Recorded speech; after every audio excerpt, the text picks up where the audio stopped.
Σίγουρα τι να πούμε, ντέρμπι Ιωνίων για πάντα. Πώς που υπάρχει αθλητισμός σε αυτήν την χώρα, θα είναι το Ιόνιον ντέρμπι αυτό. Ό,τι για λέμε, ό,τι για νομίζω οποιοσδήποτε. Είμαστε νικητές. Συγχαρητήρια στην ομάδα μου, συγχαρητήρια στο ΑΠΟΕΛ. Πάρα πολύ ωραίο παιχνίδι.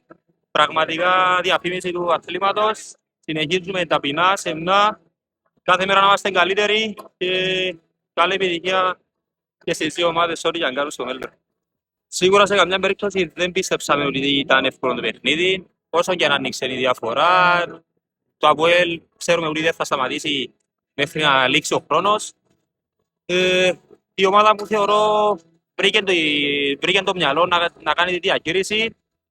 Η εμπειρία μας θεωρώ όλα αυτά και λιθαράκι να φτάσουμε στο 21-23 για να πάρουμε το παιχνίδι και τους δύο βαθμούς.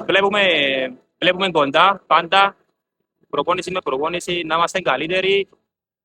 Εγώ σίγουρα ξέρω τι είναι αυτή η ομάδα, από τι είναι φτιαγμένη, τα παιδιά που είναι όλα εδώ, πόσο σκληρά δουλεύουν, πόσο ποιοτικοί παίχτες είναι.